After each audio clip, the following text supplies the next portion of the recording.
Ya, esperamos suficiente a sus compañeros y eh,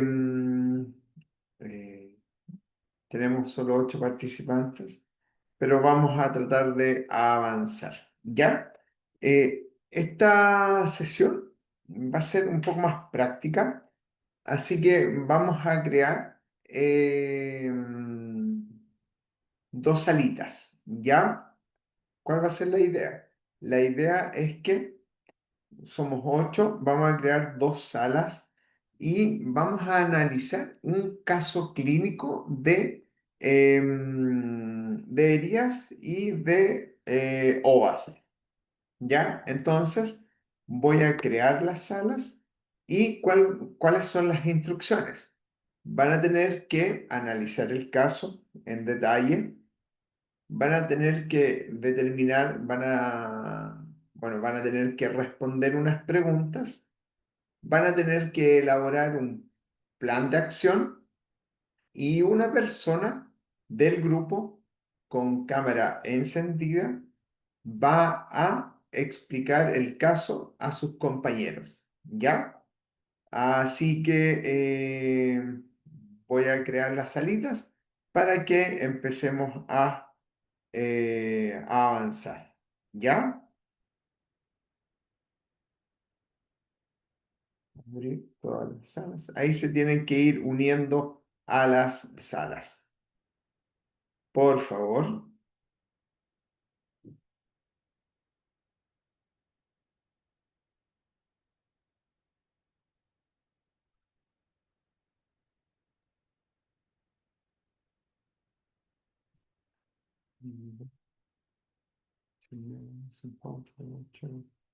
Dos. Sala uno.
Ya.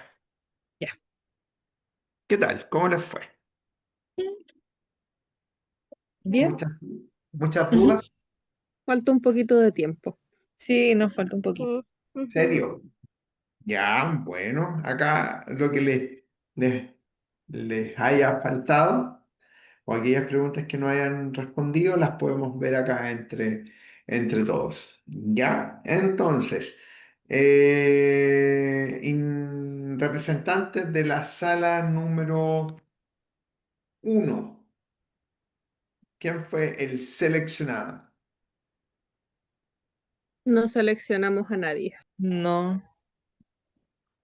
Podemos Ah, hablar todo. Sí, es que ya. sí se va complementando la información.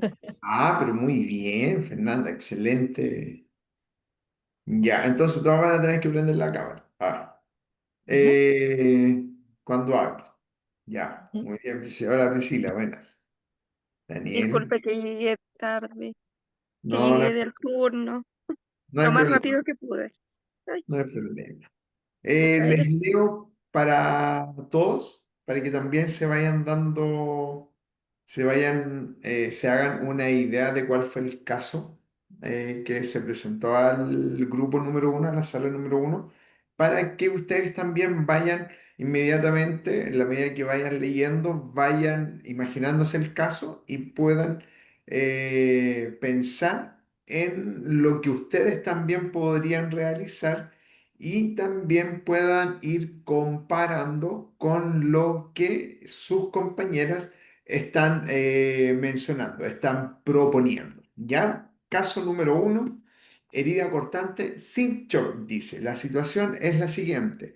Un joven de 17 años se corta el muslo con una herramienta de jardinería oxidada mientras trabaja en casa. La herida es larga, aproximadamente 10 centímetros, sangra de forma continua, pero el sangrado no es abundante ni pulsátil. El joven aún está consciente, orientado y puede caminar. ¿Ya? Pregunta para los alumnos. ¿Qué tipo de hemorragia presenta este muchacho, este joven de 17 años? ¿Es arterial, venosa, capilar? ¿Cómo lo identificas? Capilar. Capilar, Venos. Nosotras elegimos venosa ya, porque es de forma continua. Bueno, no dice el color de la sangre, pero nos orientamos por el enunciado que decía que era de forma continua. ya. ¿Y pulsátil les Y que no hace es ruido? pulsátil. Eso le puse yo. Que no es Sí. pulsátil y sangra de forma continua. Ujú. Exactamente. Entonces tenemos lo primero, hemorragia de tipo venosa. ¿Es grave? Sí, puede llegar Mm. a ser grave si es que ha perdido mucha sangre, pero es menos grave que una arterial. Y como dice ahí Daniela, ¿cómo lo identificas? Por lo que decía el enunciado, si bien es continua, no es abundante ni pulsátil. Pulsátil. Muy bien.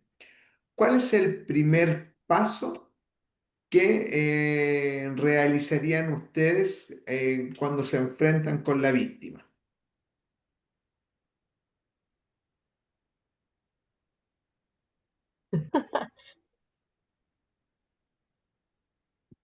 Entre lo que hablamos, dijimos que primero había que identificar el tipo de sangrado y como se Ya. había cortado con una herramienta de jardinería oxidada, sería lavar un poco la herida con agua y luego hacerle presión con gasa.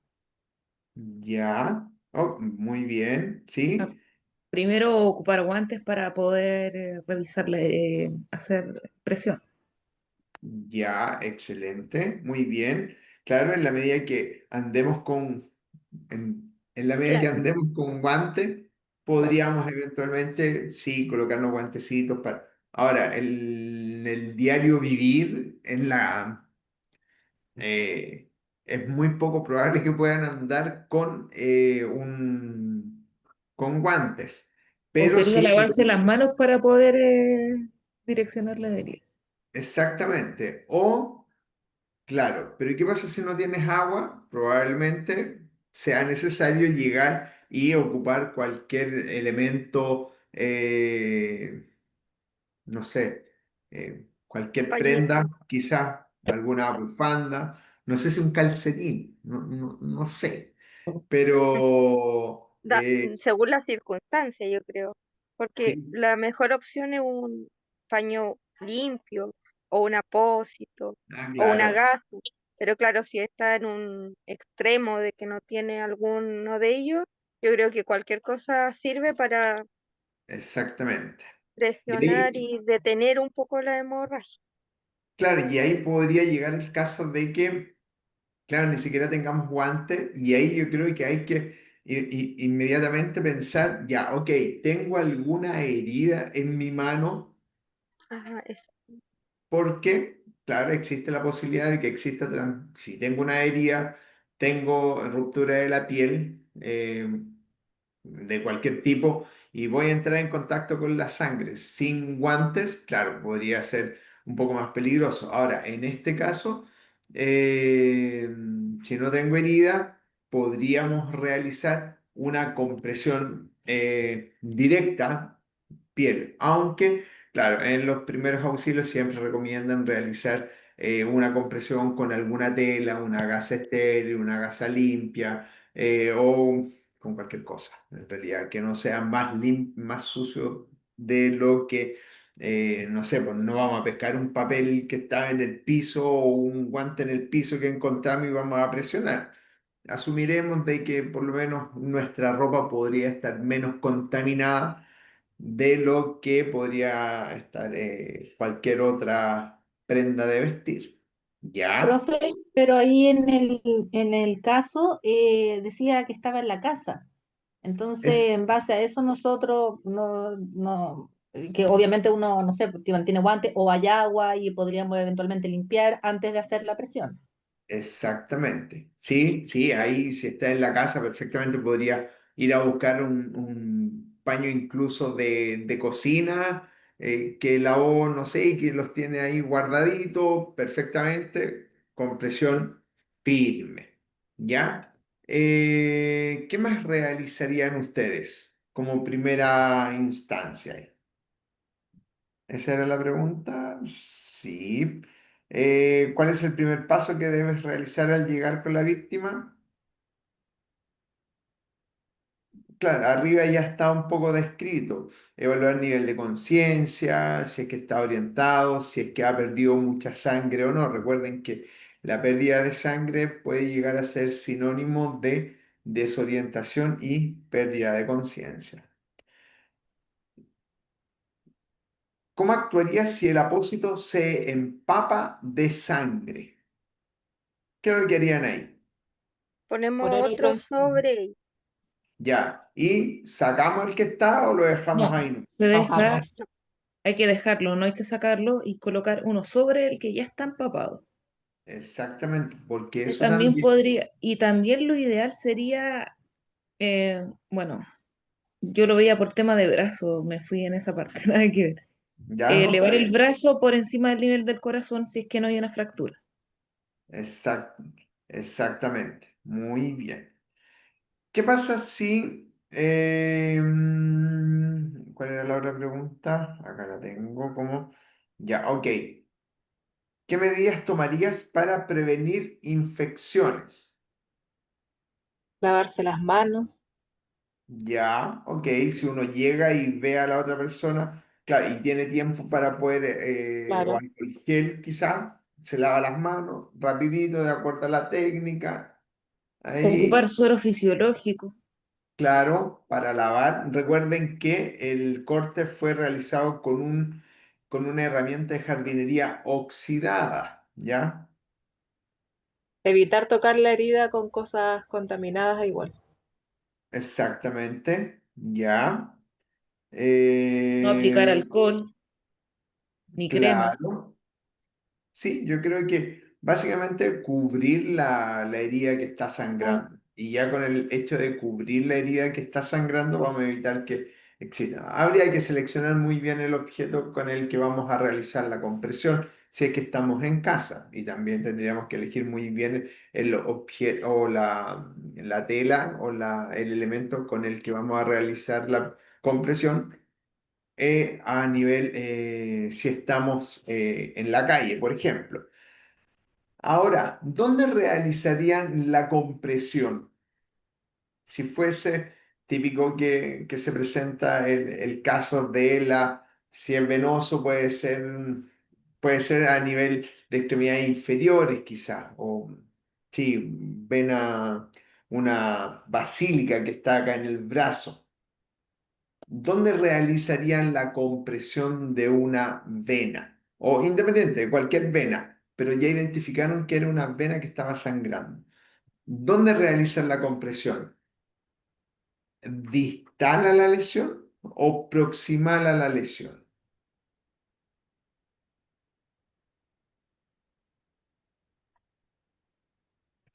Por ejemplo, si tengo la herida, por ejemplo, si tengo una lesión venosa en una vena que va por acá, ahí no sé si se ve. La compresión, ¿dónde la realizarían? ¿Realizarían acá o la realizarían acá? Ahí. Ahí. ¿Acá? Ahí. Sí. Pero, ¿cuál es el recorrido de la sangre venosa? Ahora viene de la mano y sigue subiendo. De hecho, cuando le toman exámenes de sangre, ¿qué hacen? Le comprimen o le ponen una liga acá, lo ligan, ¡pop! Y se empieza a acumular la sangre en toda la parte distal a la ligadura. Entonces, ojo con eso, porque si tenemos una lesión en esta zona, por lo menos en extremidad superior, en antebrazo, la compresión debería realizarse acá, porque asumimos de que la sangre viene del brazo acá, ya el sistema arterial hizo su trabajo de entregar sangre hacia distal y ahora viene el retorno venoso. Entonces, viene bajando y acá empieza a salir la sangre, acá. Entonces, la compresión tiene que ser a dis- tendría que ser a distal de la lesión, acá. Entonces ahí uno debería realizar la compresión. ¿Para qué? Para poder interrumpir el flujo de sangre venosa y de esa manera no salga por este punto. Ahora, la lesión es de 10 centímetros, no olvidar, ¿ya? Entonces, ahí ya representa un desafío extra, ¿ya? Porque, claro, cuando es una lesión casi circular, claro, probablemente, y sabemos y nos aseguramos de que es venosa, vamos a tener que realizar de todas maneras la compresión hacia distal. Hacia acá es distal y hacia acá proximal. Igual cosa con las extremidades inferiores. Hacia los pies es distal y y subiendo rodilla, cadera sería proximal. Entonces, en lesiones venosas, cuando ustedes identifiquen una lesión vascular venosa, siempre la presión va a tener que ser realizada, ejercida, distal al sitio de la lesión. ¿Por qué? O a diferencia de lo que ocurre en una herida arterial. Por ejemplo, la típica, la radial, esta arteria que va para acá y que generalmente cuando uno se toma el pulso es posible identificarlo. ¿Qué vamos a realizar? Vamos a realizar la compresión acá o acá. En ese caso tendríamos que realizarla acá, a proximal de la lesión, proximal al sitio de la lesión. ¿Me explico con eso? ¿Queda alguna duda con eso? Porque claro, si realizamos la compresión, tengo acá la lesión arterial y yo comprimo acá, la sangre va a seguir saliendo de manera sin obstáculo. Acá tengo el punto. A diferencia de que si yo realice la compresión acá, antes de que la llave, antes de que la sangre llegue al sitio de la herida. Es lo mismo que ocurre con una manguerita, obviamente guardando las proporciones, con una manguerita. Usted, si la manguerita tiene el hoyo en esta zona, acá, por ejemplo, ahí, sí, ahí, ahí. Si tiene la, la herida, la lesión en esta zona y la sangre va en esa dirección, el agua va en esa dirección, acá, pu, pu, ¿dónde voy a realizar la compresión? No la voy a realizar acá, porque si no, por esa lesión, por esa lesión, herida, va a salir la sangre, va a salir la sangre. Entonces, ¿qué tengo que hacer? Comprimir antes del sitio de la lesión para que de esa manera podamos definitivamente reducir la cantidad de sangre que sale a través de a través de la herida vascular o lesión vascular. ¿Ya? Así que, ojo, si es venosa, a distal, y si es arterial, a proximal. ¿Ya? Que me digas, sí, si está en la casa, efectivamente se podría realizar un lavado, aunque la salida de sangre también podría llegar a, claro, entre lavar y comprimir, yo preferiría lavar, o sea, yo preferiría comprimir antes que lavar, a no ser de que no tenga muy claro por la cantidad que ha salido el sitio de la lesión. ¿Qué elementos de su botiquín podría utilizar, chicos, chicas?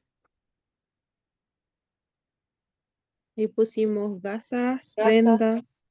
Ya, Cositu. ya, excelente.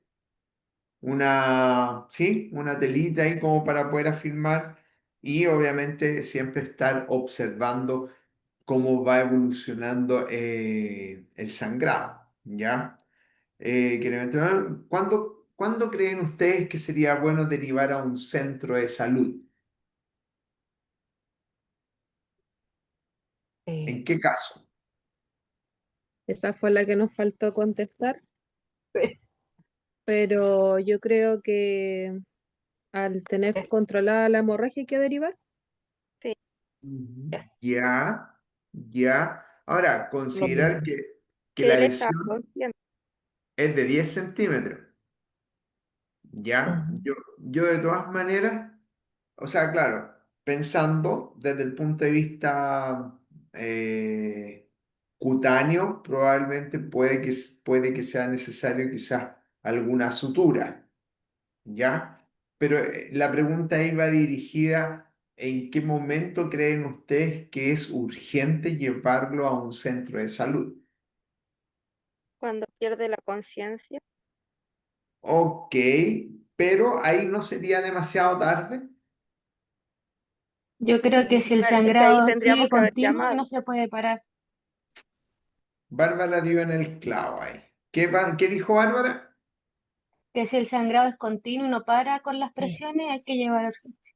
Ya, sí, perfecto. ¿Por qué? Porque si a pesar de la compresión el sangrado sigue o puede que disminuya, pero no logro detenerlo, podría perfectamente ser un corte casi transversal ahí, tipo guillotina, y esa vena probablemente difícilmente pueda repararse y va a estar sangrando y probablemente requiera la participación de un cirujano vascular para poder reparar esa vena, ¿ya? Pero en términos de urgencia vital, claro, lo que dice Bárbara tiene sentido por el hecho de que en la medida que no logre detenerse el sangrado, no puedo dejarlo ahí, no, si se te va a detener el sangrado, se te va a detener, vamos con un apósito otro apósito, tres apósitos y todavía lo siguen papando, no, claramente eso va para algo quizás de resorte quirúrgico, de resolución quirúrgica. Así que eso consideraría él. Y alcanzaron a ver la importancia de la vacuna antitetánica en este caso. Y lo conversamos al principio que era necesaria. Ya, ya, perfecto. Sobre todo si está oxidado. Me acuerdo haber recibido a una paciente que precisamente se pinchó un clavo oxidado y no le hizo juicio, como diría mi abuela, no le hizo caso y en un lapso de más o menos 3, 4 días empezó a experimentar los síntomas del tétano. Y el tétano, ¿qué es lo que es? Es una toxina. ¿Y qué produce esa toxina? Aumento del tono muscular. Produce una contracción, como dice la vacuna antitetánica. La musculatura de todo el cuerpo empezó a experimentar un tétano, una contracción tetánica. Y obviamente se puso muy rígida y no solo rígidos los músculos esqueléticos que conocemos, cuádriceps, piernas, sino que también la musculatura respiratoria. Y empezó a caer en una insuficiencia respiratoria porque el diafragma quedó en un estado de contracción y no lograba generar este movimiento para facilitar la entrada de aire y la salida de aire, la inspiración y la expiración. Estuvo en la UCI casi 2, 3 semanas y gradualmente fue disminuyendo ese aumento del tono muscular. Así que eso, ¿ya?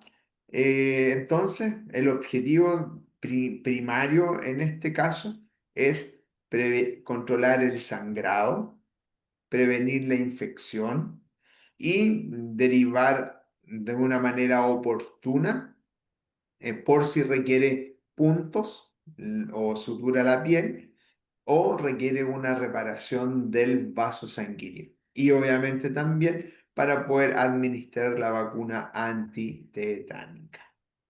¿Ya? ¿Dudas con este caso? Algo que podrían quizás que ahora se les haya venido a la mente y oh no, esto también podría haber sido.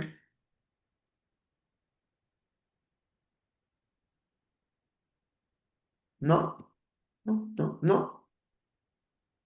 Ok, ya. Vamos entonces a tener un break y en el próximo, nuestro otro grupo, el de la sala 2 va a hablar acerca de otro caso. ¿Ya? Así que eso. Nos vemos, son las 21:04.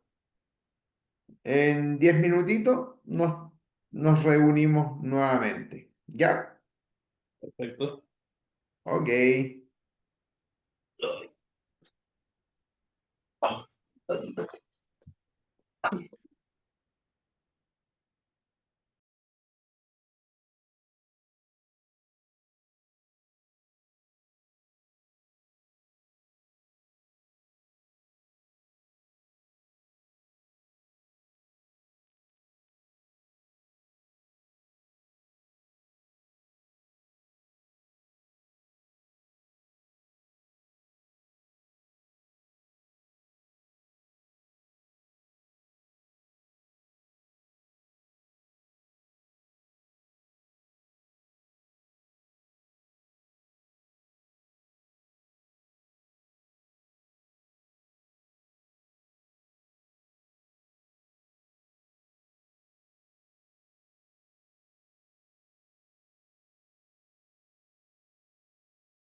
Ya, bye.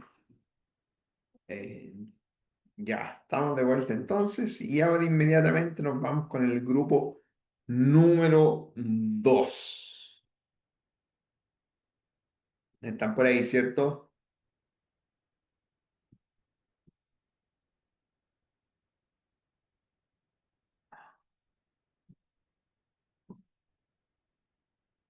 Grupo número 2.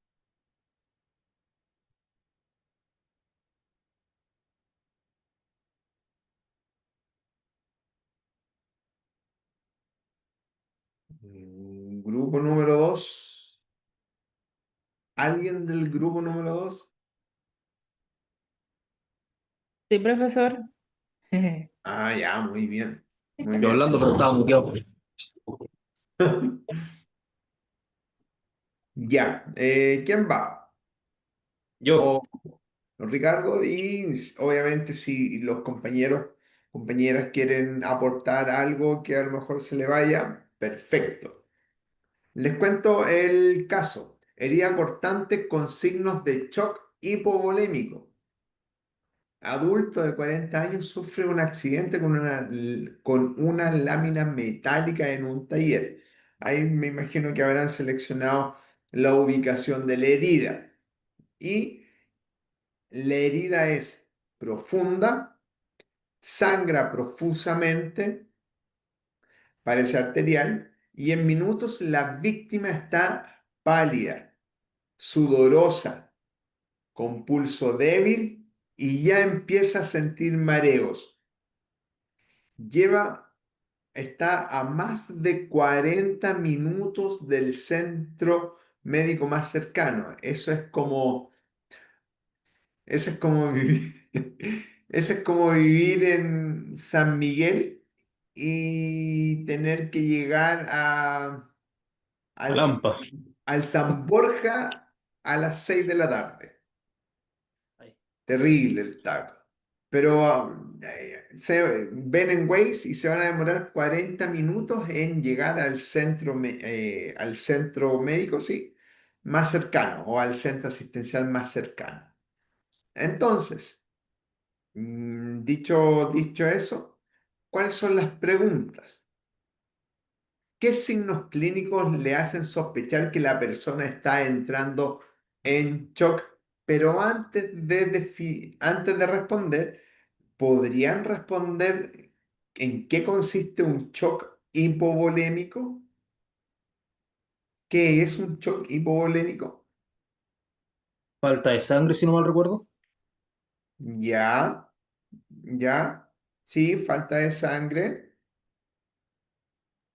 Volémico, Bueno, sí, Dalia. como dice el compañero, es una pérdida importante del volumen sanguíneo de sangre que obviamente va a ocurrir el shot, El ¿sí? shock, exactamente. Ya, muy bien. Ya, entonces, ¿qué signos clínicos, Ricardo, te hacen sospechar de que la persona está entrando en shock? El tono de la piel, usualmente eso revela mucho, debido a que si tiene poco flujo de sangre en el cuerpo, uno de por sí se pone un tono más claro, Ya, más pálido, exacto. mejor dicho. Ya, ¿qué otro elemento? Respecto a la misma persona lesionada, Sí, claro. Por ejemplo, claro, ¿qué te hace la sospechar? sudoración, Ah, la sudoración, usualmente sudan frío, ya, ok. ¿Algo más? perdida, o sea, mirada perdida. Ya, ¿algo más? Hasta el momento estoy con eso. Ya. En el caso clínico se describen dos más. Sí, profesor, como él dice, palidez cutánea, sudoración excesiva, pulso débil, mareos. eh, no recuerdo qué Claro. otra más. Sí. Entonces ahí tienen ustedes elementos que les puede orientar acerca de la severidad del cuadro, a diferencia del caso anterior en donde la persona, si bien sufrió una lesión de aproximadamente 10 centímetros con herida de un vaso venoso. La persona estaba consciente, estaba orientada, podía caminar incluso, pero una persona que está cursando con un shock difícilmente vaya a poder estar en esas condiciones, ¿ya? La segunda pregunta, ¿qué acciones tomarían de forma inmediata al encontrar a esta persona? Buena pregunta, muy buena pregunta. Principalmente localizar el área o la extremidad donde sufrió la laceración y hacer el ¿Ya? torniquete por encima de la zona afectada. Usualmente cuando yo hice el curso de vigilante privado, eh, para hacer el torniquete, por lo que tengo entendido, esta es la zona desde el codo hacia arriba, en esta zona acá. Claro, exacto. Ese sería el punto ideal para hacer el torniquete. Si es que la herida es más abajo del brazo o en la pierna, si no mal recuerdo, irá por encima de la rodilla. No recuerdo en qué zona específicamente. ¿Ya? Eh, pero eso, ya cuando la herida es por encima de esa zona señalada, ejemplo, como le decía, el torniquete de acá, si la herida es ¿Ya? acá, lo más arriba que se pueda, pero ya hay un punto que Exactamente. no se puede.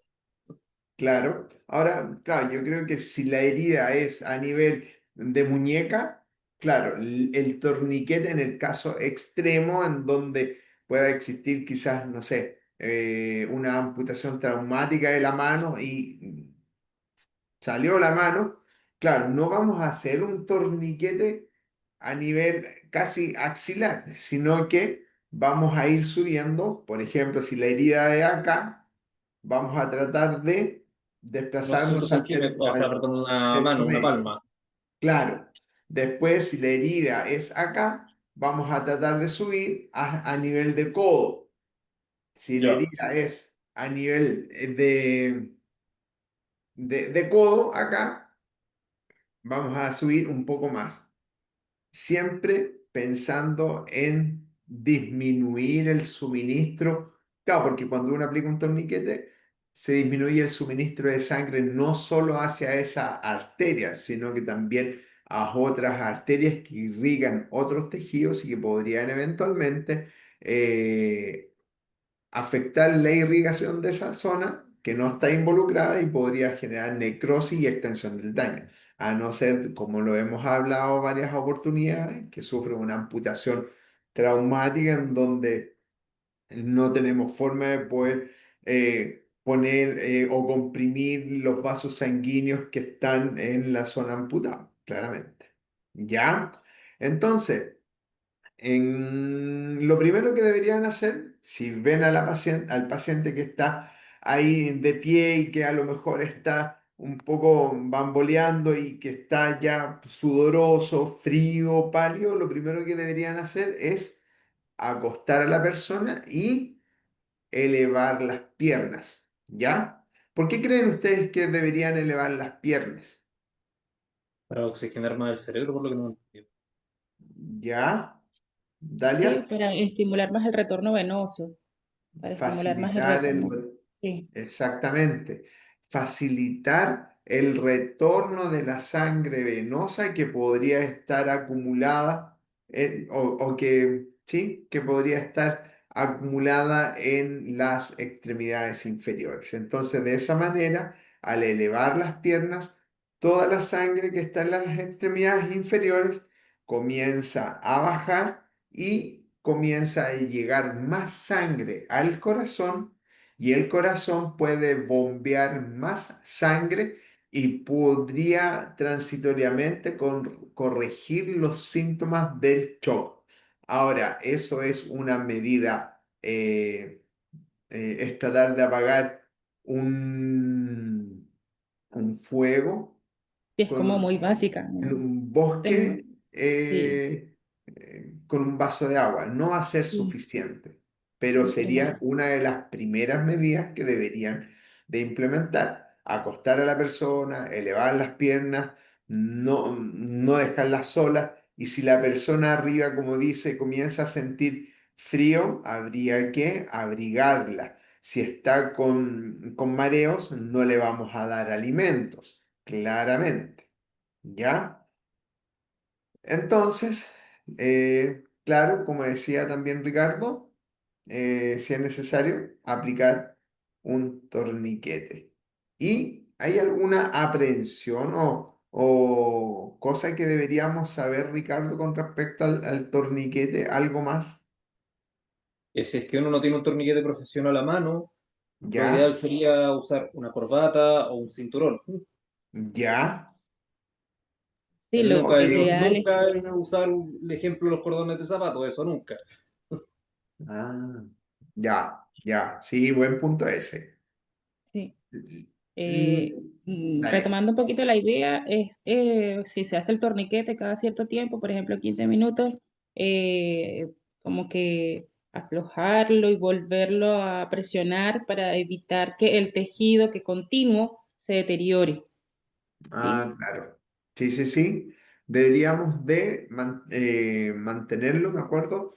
Más o menos 10 a 15 minutos, esperar y después luego, claro, aplicamos el torniquete, que se aplique, que lo mantenemos por 10 15 minutos y después lo volvemos a soltar 5 minutos, siempre y cuando no existe nuevamente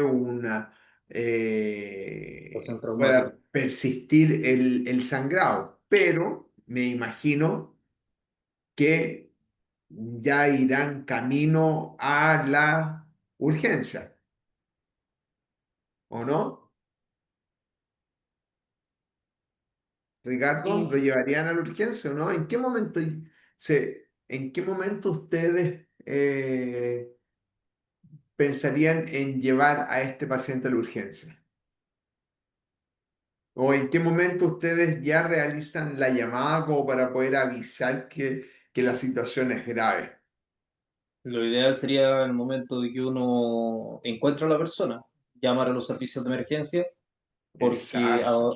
a pesar de que nosotros estemos a 40 minutos de nuestro centro asistencial, siempre hay ambulancias dando patrullaje, Mm, por decirlo así, y siempre ya, mandan a la ambulancia más cercana. ya. Sí, buen punto ese. Entonces, claro, ahí les faltó entonces indicar que una de las primeras acciones que podrían realizar es antes de quizás aplicar el torniquete o tratar de realizar una compresión para ver si es que disminuye el sangrado, es avisar. ¿Por qué? Porque la situación no es sencilla. A diferencia del caso anterior, en donde podríamos disminuir el sangrado y estaríamos llevando al paciente en el caso de que el sangrado no cese pese a la compresión vigorosa y por la administración de la antitetánica y a lo mejor por la necesidad de una sutura de la piel. Pero acá ya el caso se nos está yendo de las manos. Y sí o sí deberíamos avisar llamar al 131 para para que lo puedan asistir, ¿ya? Entonces, podrían efectivamente ganar tiempo con el torniquete. Acá dice, ¿qué cuidados deberían tener si deciden elevar las piernas de la persona? Ya, ahí me pillo, ahí no sé cómo responder. ¿Ya? Pensando quizás en la lesión que podría ser en extremidad inferior, quizá. Ah, claro, Podría ser, he ¿o no? pensado, me quedé pensando en el tema del brazo. Ah, ya, ya, ok. Pero, Profe, eh, perdón. Sí, sí, si se plantea, como usted dice, en la parte, en las extremidades inferiores, obviamente ese miembro no se va a tocar. Tendría que hacer el miembro que se pueda movilizar. Y sería eso, ¿sí? ya. Eh, ¿Qué errores frecuentes podrían poner en mayor riesgo a la víctima?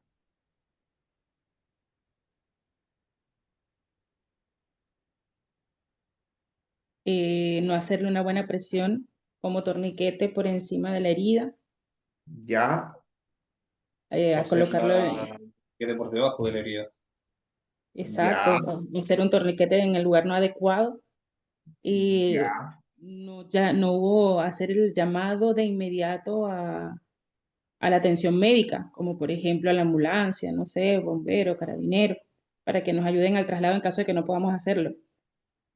Ok. Dejar que se enfríe, o sea, que pierda temperatura. Hay que Ya, le mantener daría, siempre, sí, hay que mantener la temperatura corporal porque eso también ayudaría más a que se pierda más en la conciencia y más a un par cardíaco. y si tiene frío, le daría, o, porque claro, pierde sangre, Sí, hipovolemia. sí, Va a estimularse el centro de la sed, va a empezar a tener exacto, sed. sí. ¿Le darían un vasito de agua? El vasito de agua no se le Un- niega a nadie. A él No se sé, lo negarían. debería. Se lo Yo negaríamos creo que por la su persona estaría en un bienestar. estado de shock todavía. Claro, ¿y qué pasa si entra en un estado de shock? Te puedo ver. Ya, Claro, pues, y piensen que ya está con mareos.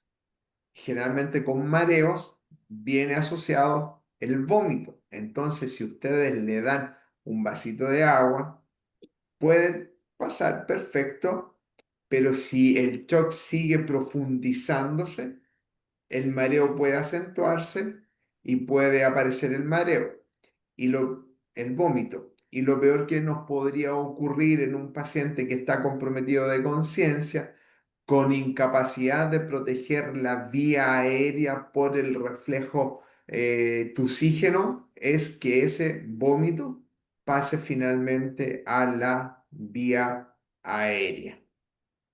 ¿Ya? Entonces, no dar alimentos, no dar comida, claramente no vamos a poder dejar sola a la persona, ¿ya?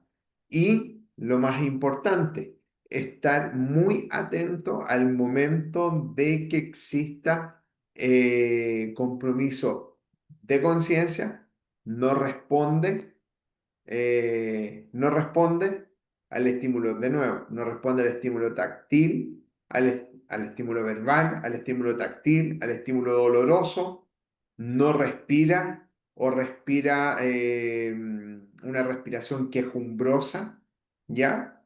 Y probablemente estar atento a esos signos porque lo más probable es que pueda caer en un paro cardiorrespiratorio. Y ahí se sumaría, aparte del shock hipovolémico, un shock cardiogénico. ¿Ya? Así que eso. ¿Queda alguna preguntita? Pu. Ah, ya. ¿Qué le dirían ustedes al servicio de emergencia cuando llaman? ¿Qué le tendrían que comunicar? Las características del paciente, adulto mayor de edad de 40 años aproximadamente, la estatura sería lo ideal, ¿Ya? informar que hay mucha cantidad de sangre en el piso, uno está haciendo la presión correspondiente en en la- en el miembro afectado con el corte, ¿Ya? el lugar donde estoy, Sí, un pequeño detalle. Sí, claro, dijiste si era adulto o niño, edad de la persona, ubicación, dar tu número de teléfono para que puedan, eventualmente, si se corta la comunicación, te puedan volver a llamar. Y eso, indicar también si es que aplicaste el torniquete o no, anotar, considerar la hora en que aplicaste el torniquete para poder ir descontando los minutos de aplicación para luego realizar la liberación de la compresión por torniquete. ¿Ya? ¿Y qué medidas implementarían para tranquilizar y contener emocionalmente a la persona? que uno, mientras está atendiendo a la persona, no estar exaltado, hablar con tranquilidad. Por ejemplo, ya mantente tranquilo, respira, inhala, exhala, ya llaman al servicio de emergencia, ya vienen en camino, estate tranquilo, vas a estar bien. Ya, ok. Sería lo ideal. Ya, muy bien. Ya, ok, me parece. ¿Qué opina el resto de los compañeros, las compañeras? Bueno, profesor, a mí se me ocurre que en estos casos Hay muchas personas que son muy nerviosas a la sangre, no sé, al tipo de herida que pudiera estar presentando y de verdad va a estar muy alterado. Entonces, como dice el compañero, primero uno mantener la calma, sé que no va a ser una situación fácil, eh, estar seguro de lo que uno está haciendo, porque si uno transmite esa seguridad, la persona va a sentir también esa tranquilidad, esa calma, esa confianza de que lo podamos atender. No sé qué se me ocurre. Aplicarle las medidas de primeros auxilios como lo que estamos viendo acá, explicarle, hacer el llamado para que también él sienta esa seguridad de que, oye, sí, se te va a atender lo más pronto posible y más por la gravedad de tu herida. ¿Qué otra cosa? Sí, eso, hablarle. Y muy pendiente de estar de la evaluación del estado de conciencia, preguntarle su nombre, cómo se siente o qué siente, porque ahí vamos valorando eso también, digo yo. École, école, cuá. Ya, Y otra cosa que me acuerdo, y ya, hacer todo lo posible que la persona no mire el sitio de la herida. ya, Me acuerdo de sí, eso. Sobre todo ya, si es una herida que está sangrando demasiado. ya, me parece, muy bien, ya, ¿quedan algunas dudas?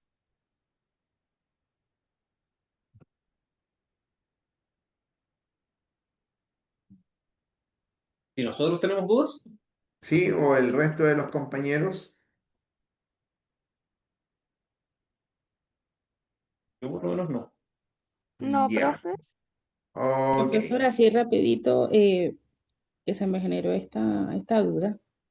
Ajá, el paciente con un sangrado profuso, sangre arterial, uno lo posiciona independientemente del sitio de la herida, bien sea extremidad, bueno, nosotros lo planteamos en la extremidad superior en el brazo, ¿no?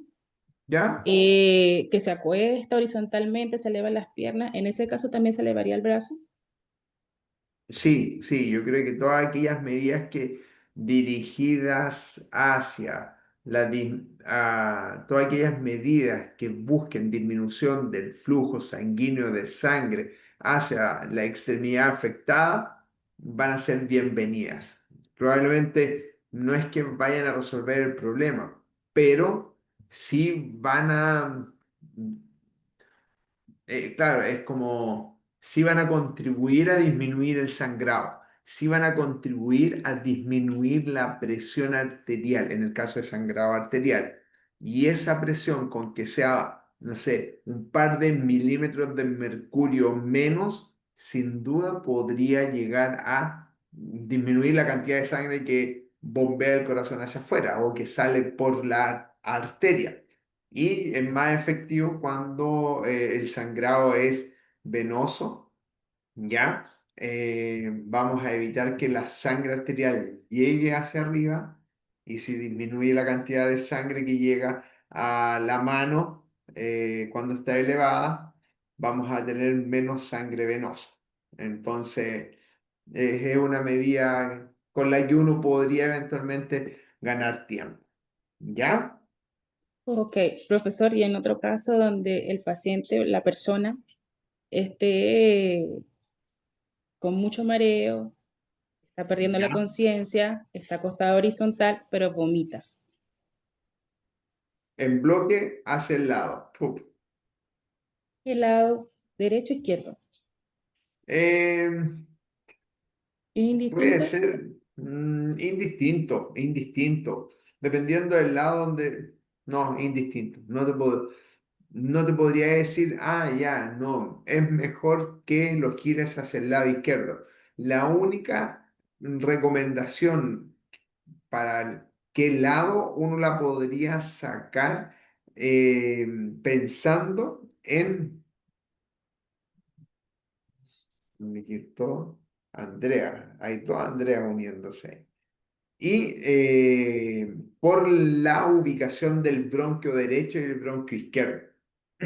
Es como la única idea que se me viene por el hecho de que es más fácil que el vómito se vaya al bronquio derecho eh, que al bronquio izquierdo. Sí, entonces, claro, uno podría eventualmente girarlo hacia el lado derecho.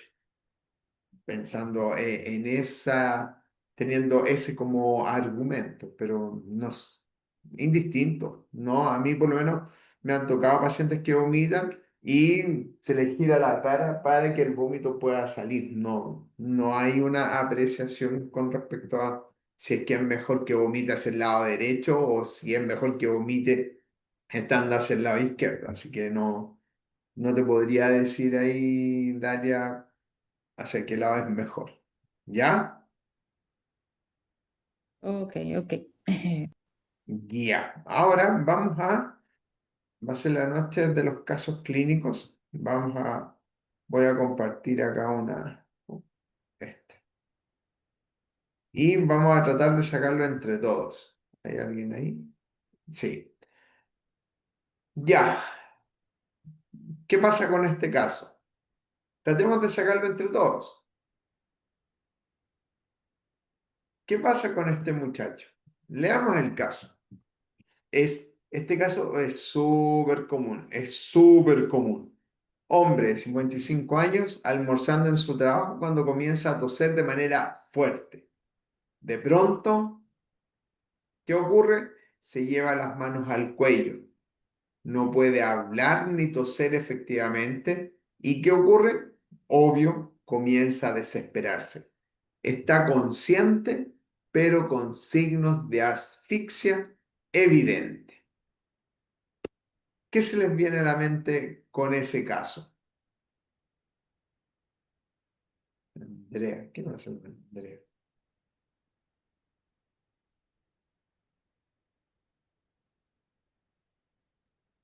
¿Frente a qué situación nos estamos enfrentando?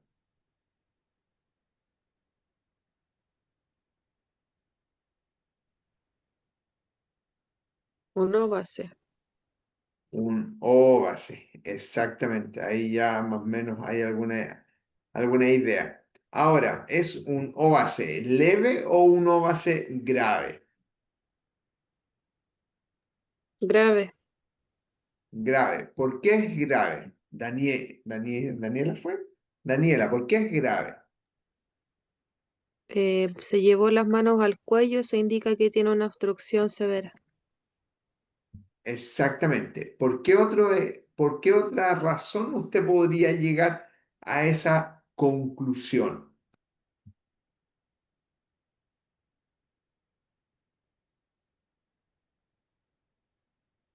Leyendo el enunciado ahí. Dice que no puede hablar ni toser efectivamente, entonces por eso también.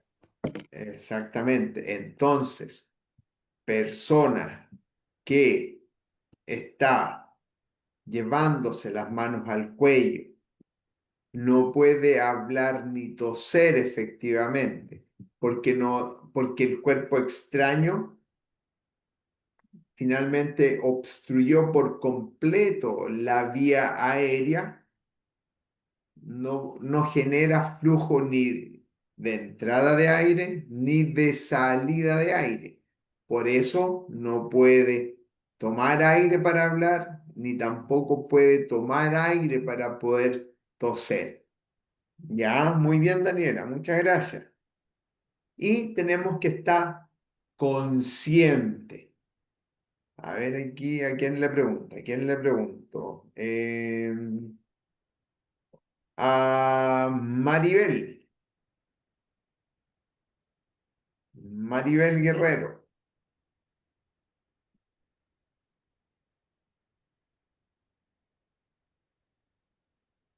Maribel.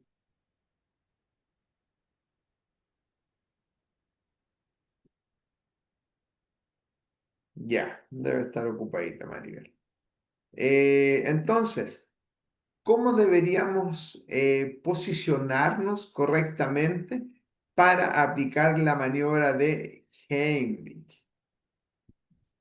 ¿Alguien quiere contribuir a la clase? Bárbara, Elizabeth, Dalia, Priscila, Yusley, Fernanda, Janina, Roxana, ¿alguien?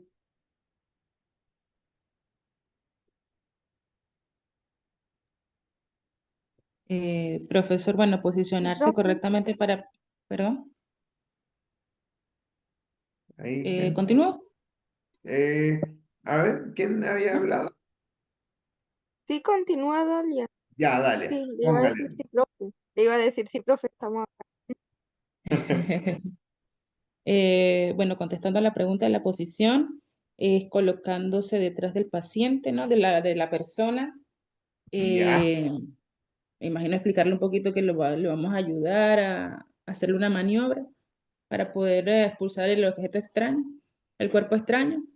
Y la mano, no recuerdo, la mano derecha por encima del ombligo, por debajo del esternón, y con la ya, izquierda hacer presión hacia adentro y hacia arriba. exacto. Ujú. Ya, muy bien. ¿Cuántas veces? Eh, Creo que 5 veces, no recuerdo exactamente. Ya, O hacer las veces posible que hasta el cuerpo extraño salga. Eso sí, evaluando el estado de conciencia de la persona, porque si pierde la conciencia y obviamente no puede respirar, hay que hacer la reanimación cardiopulmonar. claro, la idea es poder realizar la maniobra eh, hasta que uno pueda, ¿se acuerdan? Hasta que el cuerpo extraño salga expelido, eliminado, expulsado desde la boca de la persona, o hasta cuando la persona se desmaya, ¿cierto? Sí, profe. Ya. Entonces, Yusley, ¿está por ahí Yusley?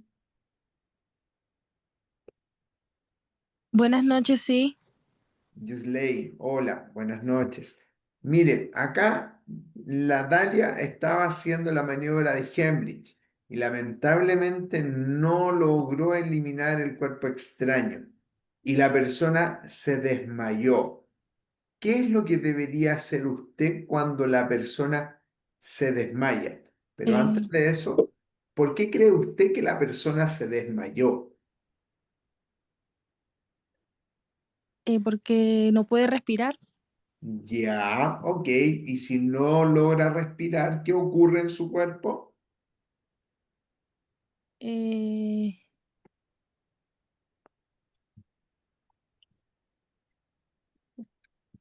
¿Qué pasa con el pier- oxígeno? ¿Qué Pierde pasa con como los el... signos vitales. Claro, sí, sí, sí. ¿Qué pasa con el oxígeno? ¿Qué pasa con el CO2? No llega. eh, De que no puede ingresar y el CO2 en la sangre empieza a aumentar. Ya, ahí le tiraron un salvavidas y Ya, entonces... Por eso la persona se puede desmayar porque no le entra aire y si no le entra aire cae el oxígeno, aumenta la CO2 y puede estar en un paro respiratorio. ¿Qué va a hacer si la persona se desmaya? ¿Qué es lo tratar primero? de reanimarlo. Exactamente. Comenzamos con la reanimación, ¿ya? Entonces... Vamos a realizar, pero antes de iniciar el masaje cardíaco, ¿qué es lo que haría usted? em,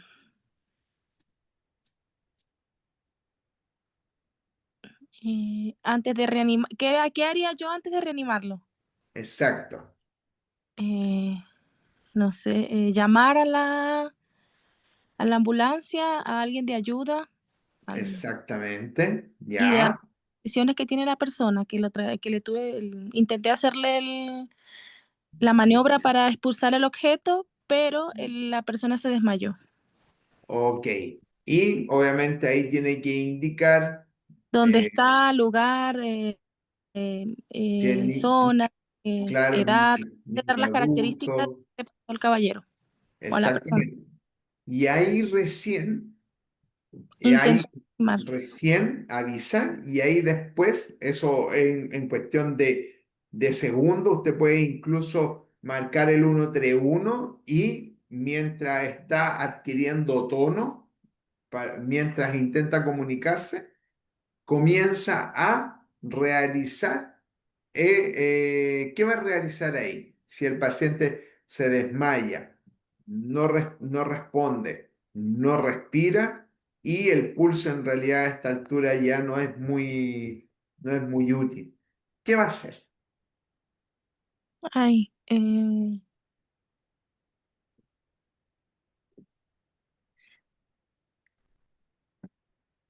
o sea, si yo le hice ya la reanimación y no pasa nada, Ya le había hecho masaje cardíaco. o antes de, la pregunta es, Ya no, sí, se desmayaba el paciente, usted llama y mientras llama ya están realizando la reanimación cardiopulmonar.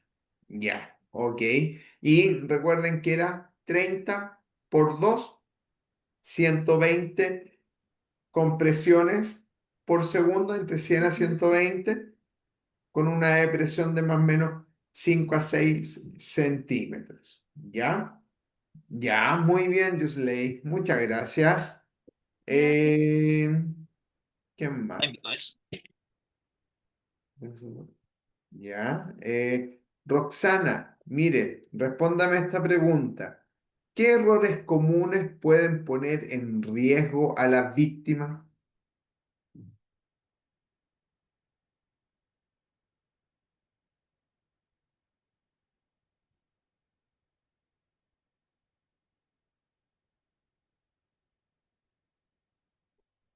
Roxana.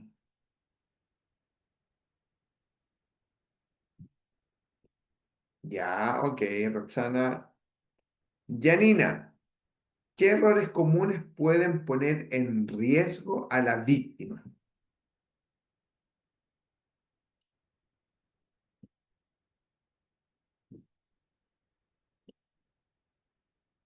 ¿Qué cree usted o sea, qué es lo que no se debería realizar en este caso?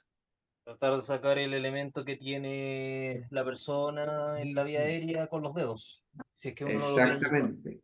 A no ser de que la veamos, porque existe la posibilidad en que mientras Yusley estaba haciendo masaje cardíaco, la reanimación, por los flujos de aire que se generan al comprimir tórax, existe la probabilidad de que el cuerpo extraño pueda desplazarse y pueda visualizarse. Ahora, si no, y ahí hay que ser súper juiciosos. Debemos estar seguros de que eventualmente podríamos sacar el cuerpo extraño. Si tenemos dudas, ok, sigamos con el masaje y puede que el masaje, en la medida que se vaya realizando, pueda finalmente expulsar el cuerpo extraño y nos podríamos evitar un drama mucho mayor. ¿Qué otros riesgos o errores pueden poner? No, ¿qué errores? Yo creo que ese es uno de los errores más intuitivos que uno tiende a realizar. Es hacer eso. Por tanto, a no ser de que sea efectivamente o realmente posible y no revista un peligro para la víctima, es tratar de sacar el cuerpo extraño.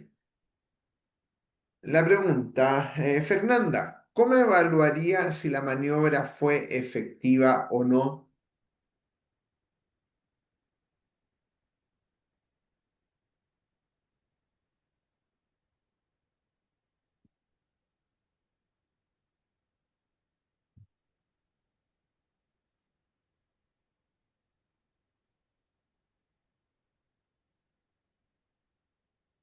Chicos, chicas, ¿cómo evaluarían ustedes si la maniobra finalmente fue efectiva o no? Bueno, principalmente si fue efectiva cuando sale el objeto, ¿eh? Exactamente, Obviamente, ¿no? Exacto. exactamente. Claro, claro, la maniobra de Heimlich, obviamente la vamos a considerar una maniobra efectiva si es Claro. que logró desplazar el cuerpo extraño y logró eh, permitió que ese cuerpo extraño saliese y pudiese introducir el paciente, la víctima, aire a sus pulmones. Ahora, ¿cómo evaluarían? No, ahí yo creo que nos adentramos en la otra temática, pero claro, con respecto a ya, Fernanda, ya, ya, Fernanda, disculpada. ya, no hay problema. Claro, la efectividad del masaje cardíaco, cómo poder evaluar qué tan efectivo es. Eh, me acuerdo de errores comunes que pueden poner en riesgo a la víctima que ya se ha desmayado y que está en paro respiratorio, es interrumpir el masaje cardíaco. ¿Qué pasa si yo interrumpo el masaje cardíaco? Por eso yo creo que lo primero que tienen que realizar o que tienen que hacer ustedes cuando se enfrenten a una situación que en principio están solas es dar aviso. Les aseguro que no sé si a alguien ha tocado hacer masaje cardíaco. ¿Alguien ha realizado compresiones torácicas alguna vez? No, profe. No, profe. No. Ya. Es realmente cansador. Cansador. Un buen masaje cardíaco, 2 minutos es suficiente para poder agotar a cualquiera. Entonces, imagínense que no sé, por esas cosas de la vida, le corresponde hacer masaje cardíaco a una persona con exceso de peso, con un tórax mucho más resistente, con un panículo adiposo mucho más marcado, en donde por más presión que ustedes realicen durante la compresión, va a ocurrir una mínima deformación o depresión del tórax. Esa situación, mantenerla por 2 minutos, van a requerir sí o sí ayuda, porque si no, la calidad del masaje se va a ir deteriorando y el bombeo de sangre mecánico que ustedes realizan al comprimir va a ir disminuyendo. Y si disminuye la compresión sobre el tórax, la intensidad, la depresión, el corazón va a bombear menos sangre. Y si el corazón bombea menos sangre, vamos a tener menos sangre circulante. Y si tenemos menos sangre circulante, aquellos órganos altamente dependientes de oxígeno van a empezar a sufrir la ausencia de oxígeno, la carencia de oxígeno. Y vamos a aumentar el riesgo o la probabilidad de que esa víctima pueda sufrir alguna lesión por isquemia e hipoxemia. Isquemia, disminución de la sangre que llega a un tejido. Hipoxemia por una disminución de la presión del oxígeno contenido en esa sangre.